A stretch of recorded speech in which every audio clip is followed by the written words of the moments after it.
Today I'm going to be making carrot cakes. So before you start, make sure that your area is sanitised and your hands are clean.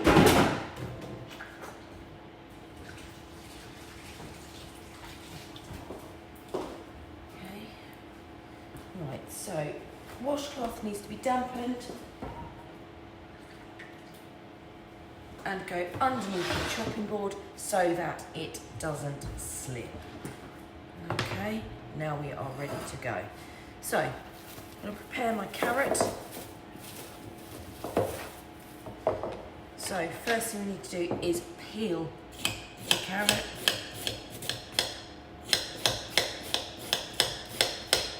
So we can get the skin off. Just don't want the skin in the cakes. Turn it up the other end and just turn the carrot around in your hand. We've got the peeling off. Okay, put that to one side and then do the same with the other carrot.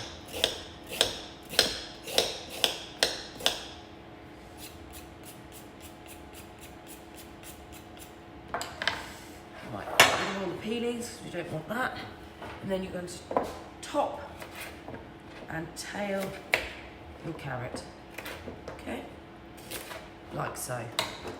Then, now we are ready to grate. So, on the big side of the grater there, hold the carrot in your hand like so, so you've got your knuckles out the way. You do not want to grate your fingernails or your knuckles because it really hurts.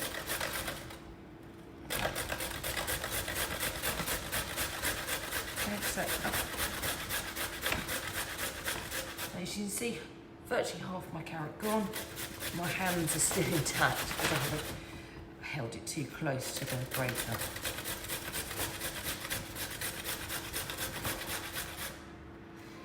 Now the recipe, I think, says 125 grams of carrots, but it's just approximately 2, which is what I've got.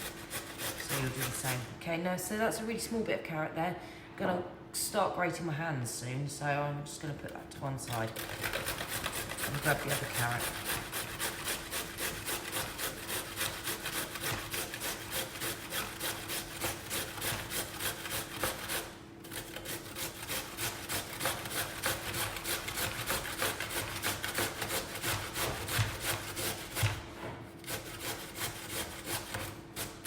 Okay, again, very small piece of carrot left, so I'm just going to get rid of that. So there we go, all the carrot onto my chopping board.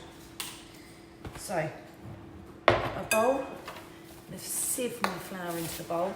Now, the reason for sieving flour into the bowl is to get rid of any lumps, get some air amongst the particles, and also in case there are any flour bugs.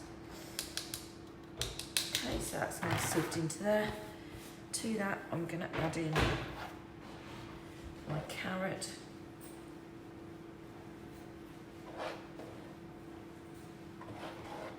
Like that, and put that to one side. So, you'll need to melt your butter.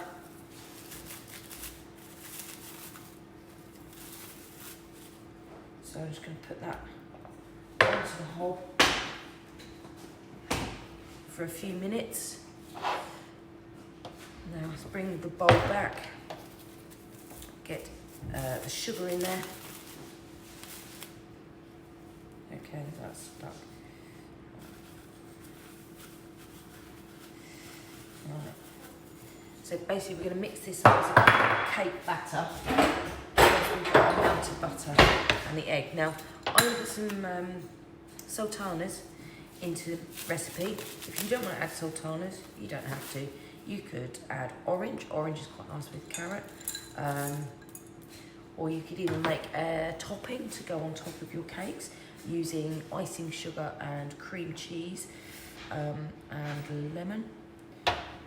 Now, I'm going to add in a teaspoon of cinnamon. Again, this is optional. If you want to leave that one out, you can. Right.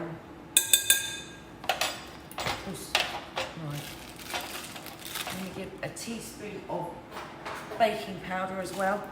So this would be the raising agent, so the cakes rise in the oven. Don't want to overdo it because it'll taste a bit chemically, and don't want them to explode. Right, so teaspoon of that goes in. Right, let's have a look at the butter. Okay, my margarine butter is melting nicely on the hob. So I'm going to put my cake cases into the tray. Peelings, don't get the peelings mixed up with everything else. Right, so cake cases into the tray, obviously 12. I have already put my oven on, that's on at 190, so that's heating up nicely. You don't want to put cakes into a cold oven. Okay, we are one cake case short, never mind. Right, just double check they're not stuck together. No. Right, crack your egg into a separate bowl. Now the reason for that is so you don't get any shell in the mixture. Right, so butter's melted nicely. So I'm going to add the melted butter into my mixture. And then just beat your egg. Yeah, so you want to put your egg into a separate bowl in case you get any shell in it. And also, if the egg's off, you've just added it to your cake mixture, and then you'd have to start again. So the best thing to do, put it into a small bowl. Right, so egg mixture in the bowl, and using your mixing spoon, mix it all together.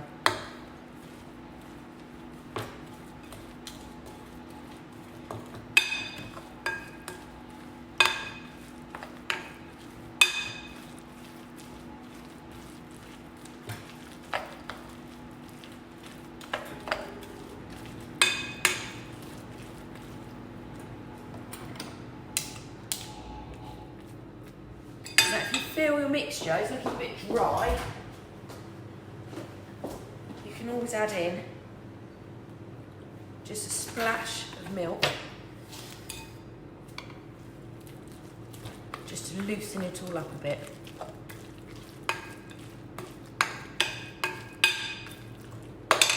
Right, so let's put that to one side, cake tray over here, and then using a teaspoon, put the cake mixture into your tray. Let's get 2 teaspoons.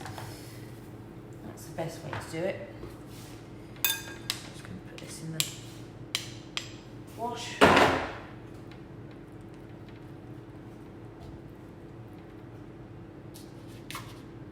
Okay, so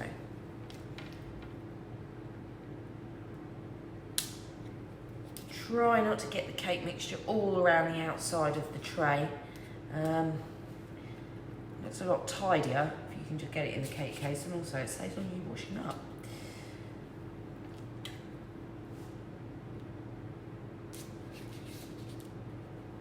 Let's get that round the right way.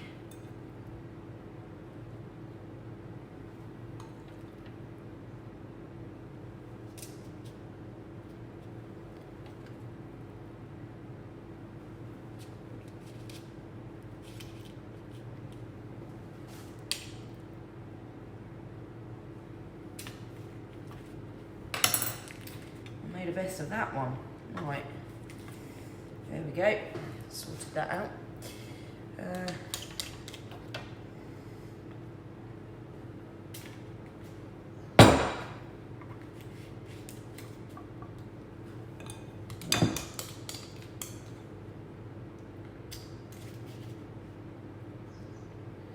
Now, because I'm down one cake case, I'm just going to spread this amongst the other cakes. Your recipe will make 12 though, so you will need 12 cake cases. Right, let's scrape that in there. Okie dokie. Right, so now your cakes need to go into the oven for about 15 minutes, all right?